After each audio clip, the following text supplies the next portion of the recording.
Good afternoon, everyone. Thank you for joining today's webinar. My name is Augustus Melu, manager here at Unicom. We're pleased to be hosting a webinar this afternoon titled Quantum Performance Management and Enterprise Architecture Dynamics. The webinar is presented by Richard Dealtry, Executive Chairman of Global Association Corporate Universities and Enterprise Academies. Richard has extensive international executive experience in organizing transitions.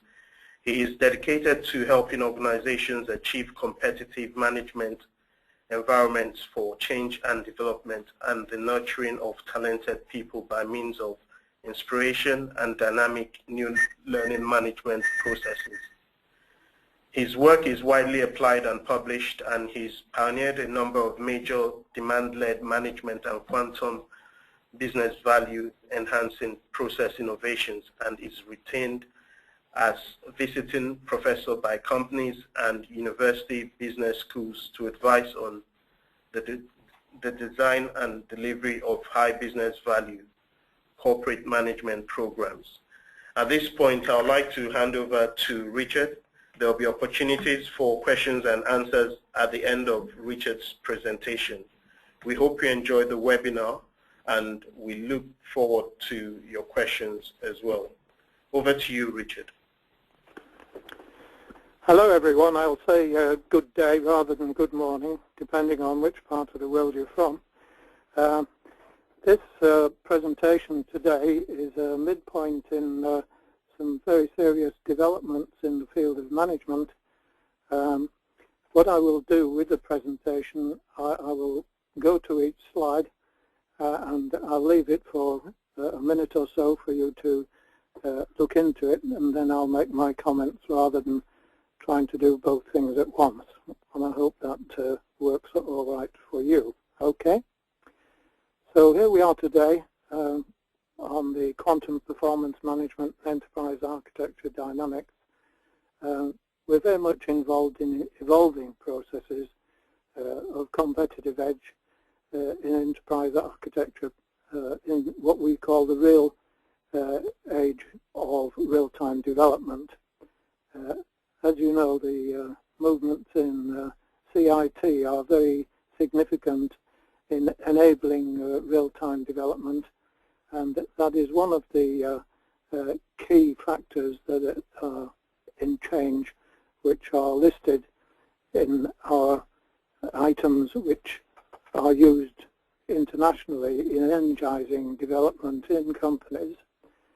I'm sure that you're all familiar with these types of development, and they all have different relevance to different situations.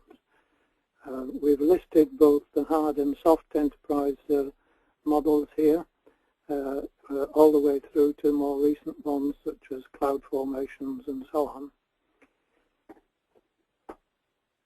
Taking this perspective, there are companies who are using some or all or pieces of these particular developments, and each one has its own particular characteristics. Some are what we call, from an energy point of view, pulse type energy developments, and others are more lasting wave type developments. But they all contribute in a way to the value of companies, and particularly to the intangible elements of value in companies, and that is in fact where they manifest themselves in terms of value in company shareholder value.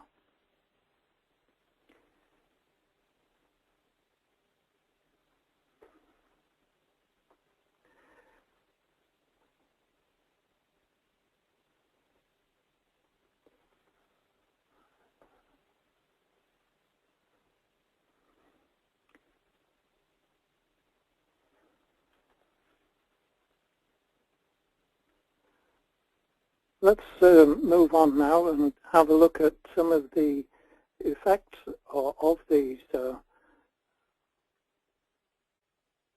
interventions which people generally are using in their companies. And from our research, we can see that each of them have different effects on performance in companies. One of the common factors that we see is a question of under-provision in the introduction of these improvements, performance improvements, and companies wonder why they don't work. The question of quantizing what is needed in a particular situation or company to make that particular intervention work is a key factor. It isn't that there's anything wrong with the intervention itself, it's the way that it is handled in terms of providing its delivery into the company. If we look at the red dotted line here, over-provision, this is a problematic area in companies. They introduce some intervention which is tended to improve things, and it does improve things, but it's oversubscribed, and in fact it can cause great problems within the company, and what you might call conflict as a result of people being over-provided with information which is irrelevant to what they're trying to do. So what we're trying to do with regard to quantum processes is to make sure that we get the optimum provision for each given situation and its circumstances.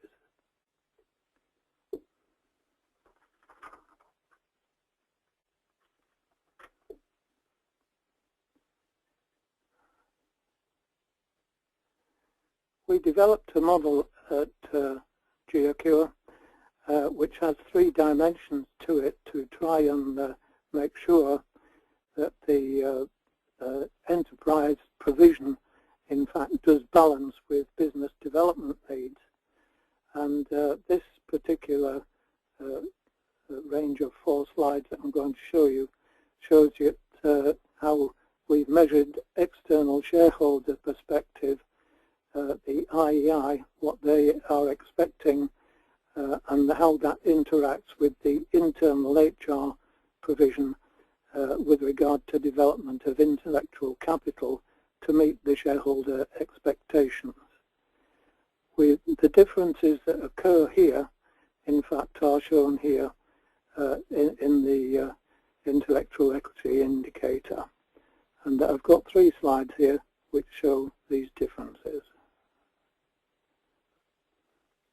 Very briefly, we've mapped here, in fact, what the intellectual equity dynamics of shareholders are looking for in terms of development to meet their strategic needs. Along here, from low to high and low to high again, we've got the investment that is being made within the company to achieve these objectives.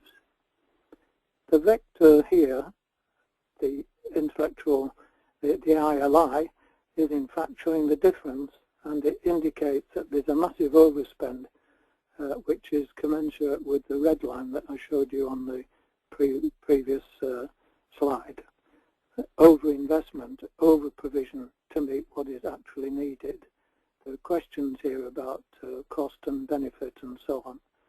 This is what our research shows in many companies, but let's have a look at another context.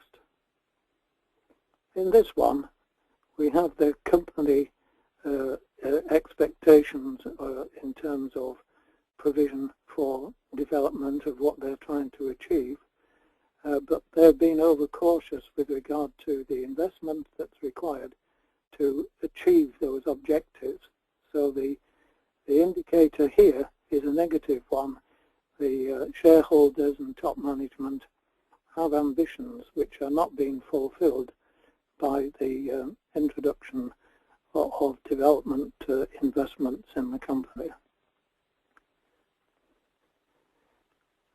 What they're trying to achieve, in fact, is this balance here between the two, a good and correct reading of what the strategic objectives of the company are, and in fact a commensurate investment in terms of the interventions of various types to meet those requirements through advanced learning processes and performance and potential releasing dynamics. And any of the portfolio of items which I showed in the second slide can be used to achieve this objective. This is a problematic situation because it is dynamic. In real time, the expectations of shareholders and top management are changing all the time, and the investment requirements to make those objectives in terms of internal development and developments with customers and clients and so on, that is changing all the time as well, and that can change in the moment.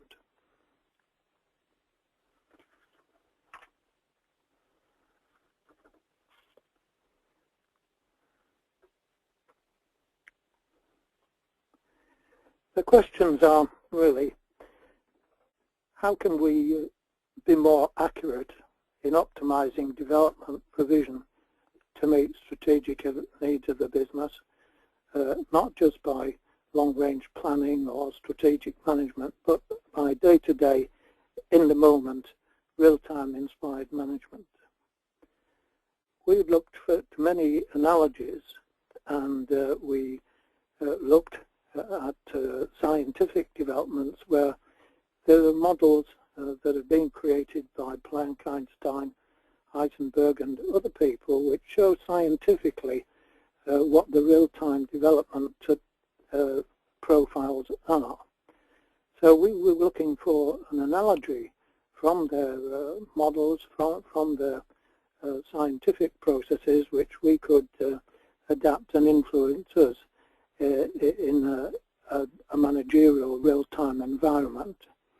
So we were looking for analogies.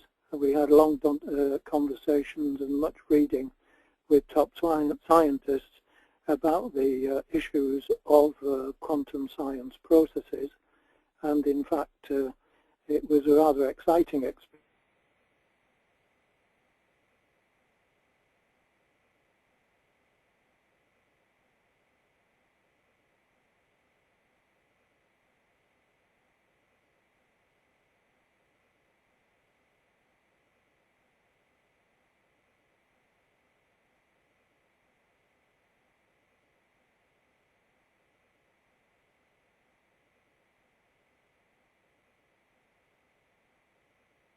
The basic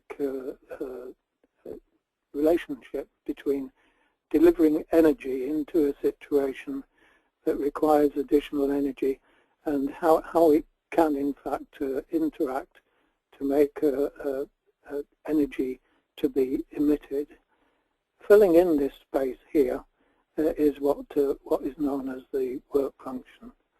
So it's dead simple, isn't it? Delivering what is required to get the output.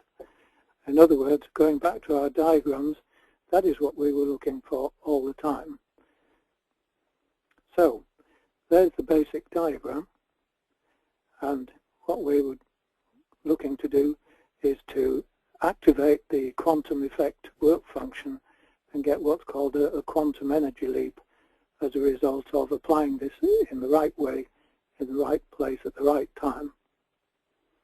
Okay, how can we adapt that model into management, that distillation of top-level scientific thinking? We set ourselves some objectives here.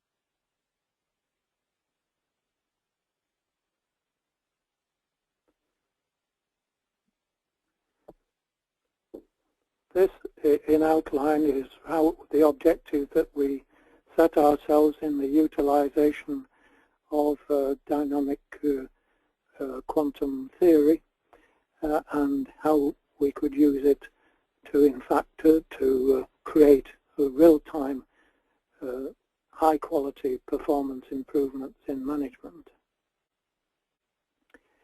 The process that we came up with, an enterprise design and management, quantumized what we call a Q real-time progressive development process, and that's what we have developed, and we're enabled in this respect by the fact that the CIT developments, in fact, make this possible. Years ago, many of the strategic management models that were created were pure visualizations. The possibility of making them, converting them into practice was very difficult, and because the translation or the immediate information wasn't there in order to do that. So CIT is playing a key role in this, but again, we emphasize the involvement of people understanding the processes. So here we are with a more practical application of this. Here's our visualization of perfect conditions for achieving a quantum energy leap. Here we are with our management model. Here we are with our organization that needs improvement in performance, and we're going to deliver that energy as a portfolio, in pulse or in a wave, depending on the type of improvement we want to see, to get the energy output in the organization. We're very much talking now in the field of human energy and its reaction with organizational conditions. And we have a simple definition here, the application of knowledge and learning for the energizing and delivery of new solutions. So it's dead simple, isn't it? You know, really easy this, no problem whatsoever. So, but perhaps it's not as easy as it all looks. This is a spectrum diagram of quantum management, the scientific aspects. And you can see here that there are various forms of energy being delivered here, but there's only one particular range that actually becomes operational in a given situation. And that has to do with the frequency and the characteristics of that organization. We have lower frequencies, we have higher frequencies of energy here, and you can see that some of these crash because they don't hit the right target in the right way at the right time. So what we've got to start thinking about now is the type of intervention that we're bringing to an organization, and in fact its characteristics. Are they compatible with the culture of the organization? So this is a major consideration in quantum management, is understanding the nature of the business and matching the input to meet that particular culture and requirements. Let's have a look at another dimension of these problems.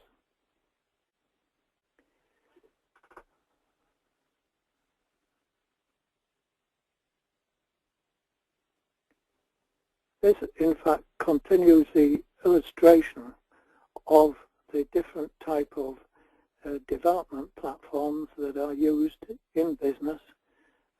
Some of them are hitting the right target in the right way at the right time and in the right place. Others, in fact, are the wrong type of intervention.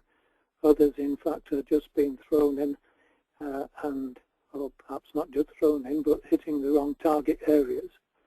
So here we are with another quantum aspect with regard to what is going to work in organizations and what is not going to work for activating an effective and efficient work function.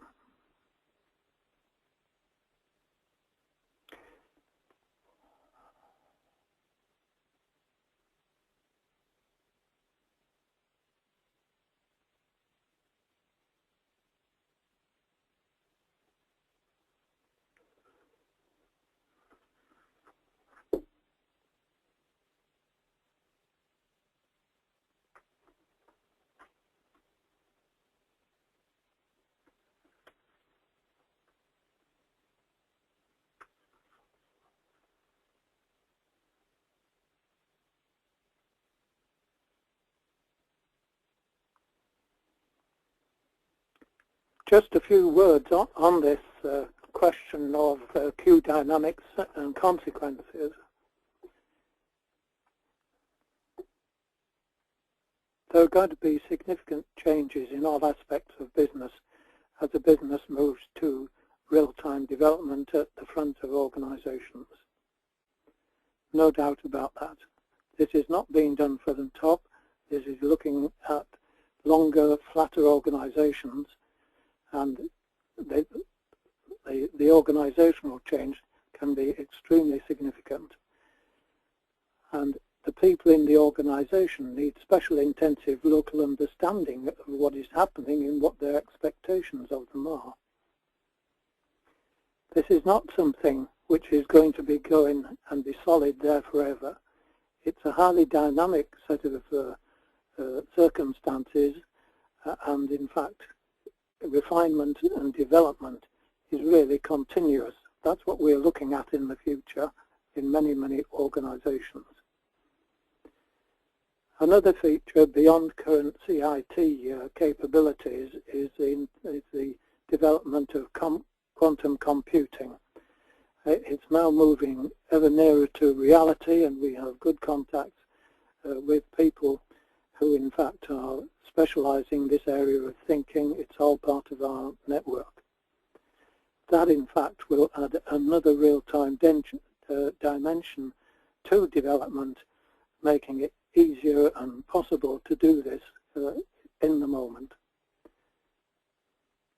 And here we are, need to develop the awareness in every moment and potentially proactive at every moment. You can't just do that from the board level. You've got to develop this capability within people at the front of the organisation in every aspect of organisation. How are you going to deal with these proactive potentials? In many of the management programs that we've introduced in real time, the question of innovative, self-reliant, real-time management disciplines is absolutely essential now. We can see this in the companies that we deal with, that having to wait around for somebody else at corporate level or in other divisional levels to come up with the right answers. It can be done, but it's not real-time management, and that has real consequences for who does what and where in organisations in the future. Job confinement therefore could be a thing of the past for many people. Job specifications were all the thing, and a good thing, and a good discipline. But how do you introduce this additional dimension with regard to innovation, management, creativity, and so on? How is it going to work for the individual and for groups of people at the front of organisations?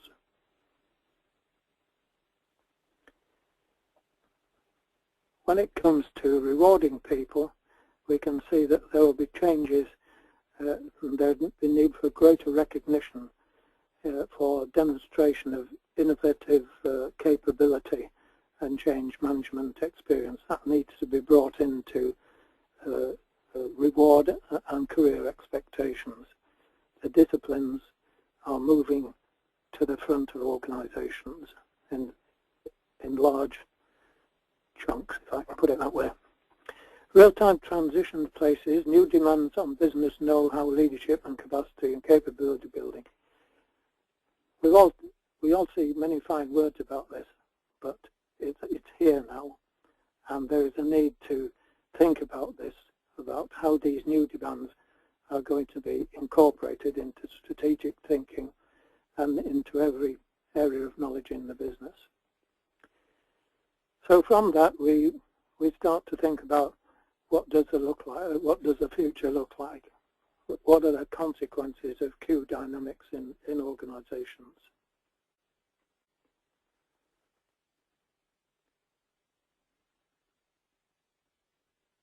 We've taken the analogy model that I referred to earlier, defining human energy live stream events, and in fact we've here outlined in fact, the evolving meta-management steps that are involved in the provision of energy, the portfolio that we talked about earlier, how that can be absorbed, how the absorption, the preparation for it, how it can be absorbed and used 100% without overspill, and in fact how you handle the emission in real time.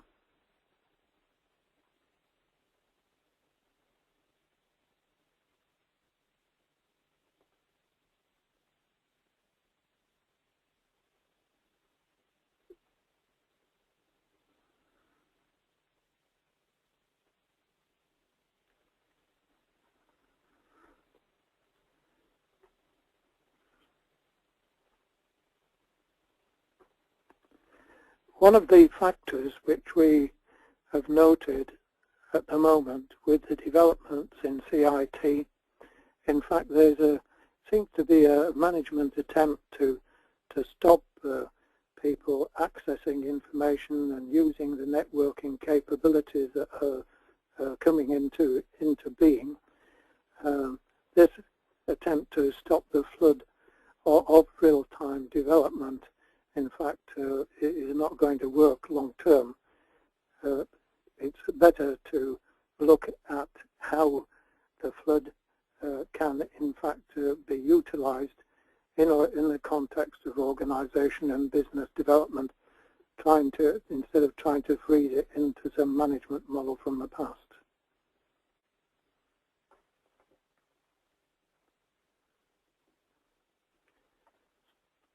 How are people going to learn these disciplines and manage their consequences? We've been looking at a number of practical models, and particularly in the sporting field. If you take football, tennis, hockey, athletics, or any sporting activity, what happens in the moment of real-time action is where you win or lose. That is real-time development. And in fact, that also has contributed to the way, in fact, we've developed a model that can be used for, in fact, learning how to handle these disciplines.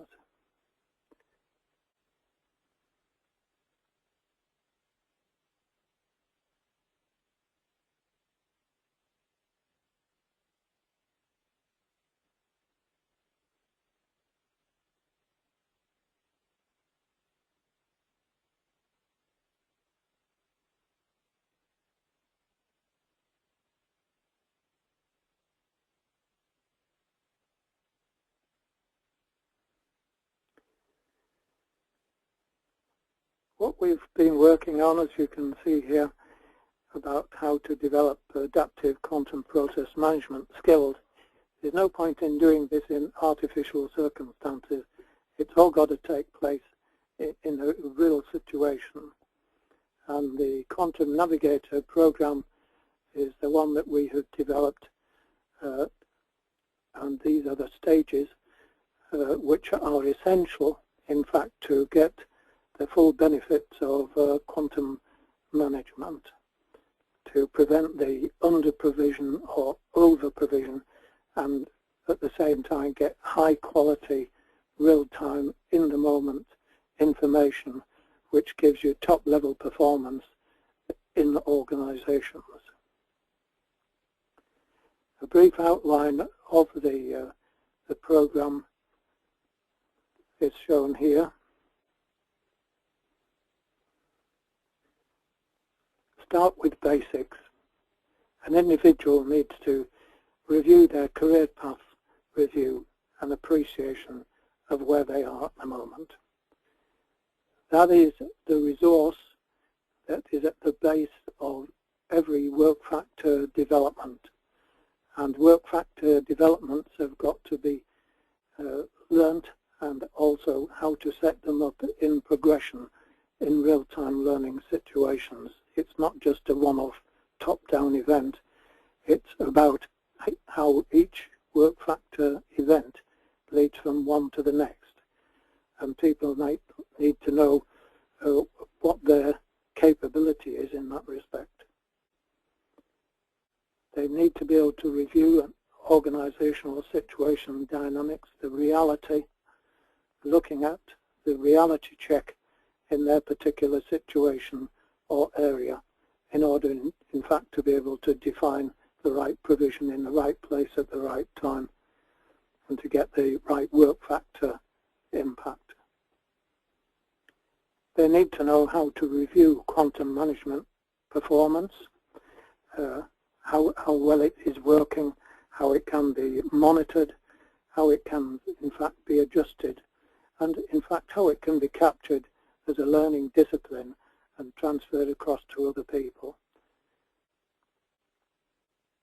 The people in this program need to take on a real-time strategic quantum management project by discussion with managers and other people, find out what is important today and in fact apply the disciplines to find the right outcome for the organisation. Critical review of the Q management learning. This is something where we specialise in the dissemination of that know-how across the organisation. Not that it becomes a stereotype, but in fact it emphasises the adaptive nature of what is required, and in fact to encourage people to think outside the box, outside the straitjacket of job descriptions and so on. This is a massive change in terms of organisation with the developments that are taking in CIT and in fact in quantum computer systems. In 20-30 years of time, the old-fashioned type organisation and way of doing business will be on the scrap heap, or the companies that are still clinging on to it will be on the scrap heap. I make this point very forcibly to you. There is too much in the marketplace in terms of strategic development of fiddling with the bits and pieces rather than getting on to recognising the full core changes which are going to take place over the next few years. And I'd like to welcome your interest in this today. Like myself, I have had a lot of new learning to do, and in fact I'm sure that you will feel that this means perhaps abandoning some of the ideas from the past, but the key factor is to be alive and alert for new developments in the future. This is me in my summer shirt down in Cornwall, and that's the end of my presentation. It's a very brief snapshot of a lot of work which has gone into this by myself and a lot of other people. I hope that you will find that you want to review this presentation, and that you can ask us to send it to you, and in fact to have further meetings if you wish to do so. So going back to the beginning,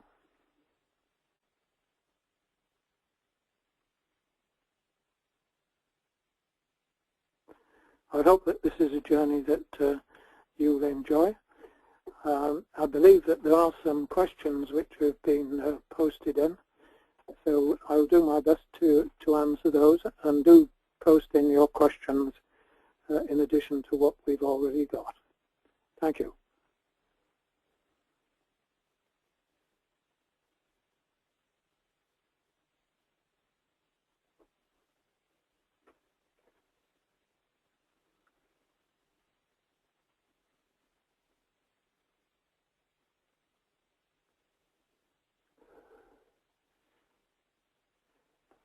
The first question I have is about the Quantum Navigator program. This is a professional management program, and it is in fact about developing real-time career capabilities.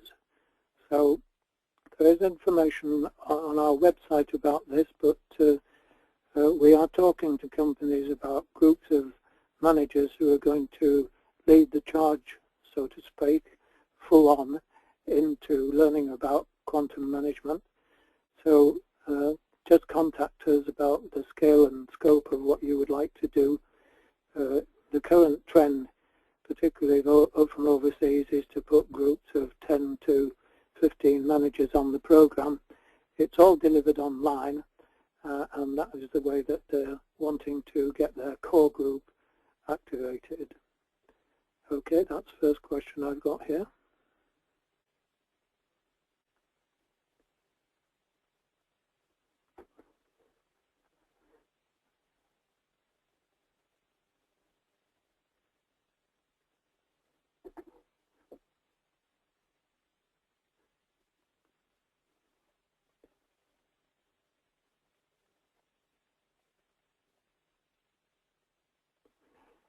Good question here is who is responsible for the intervention of this type? Who has got to take the initiative for, in fact, recognizing what needs to be done?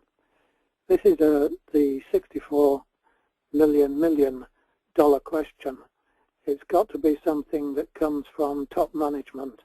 They've got to know that this needs doing. It needs to be properly managed so that we don't get any of the over-provision, under-provision events that we currently see with some management interventions. But it is a learning process, and we do have discussions with boards where we're doing similar presentations to this. I'd like to, at the same time, thank our visitor to the webinar from Canada for their enjoyment in the webinar. Thanks very much for that. It's taken a lot of hard work to distill this.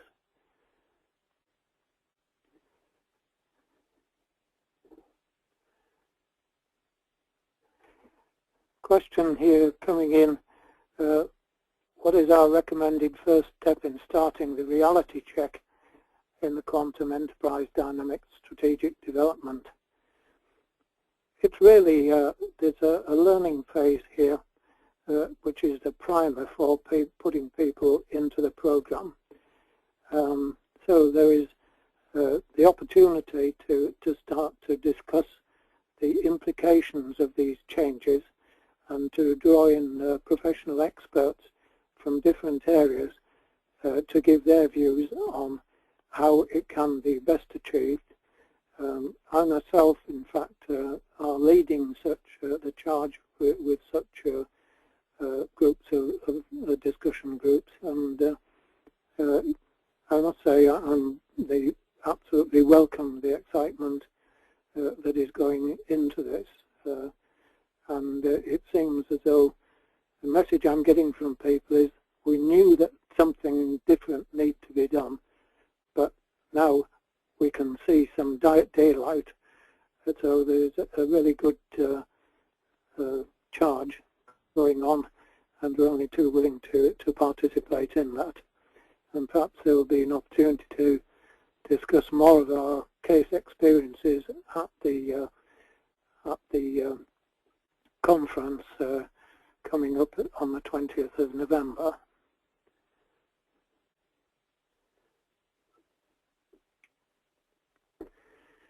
Okay, well that's the number of questions I've got here online.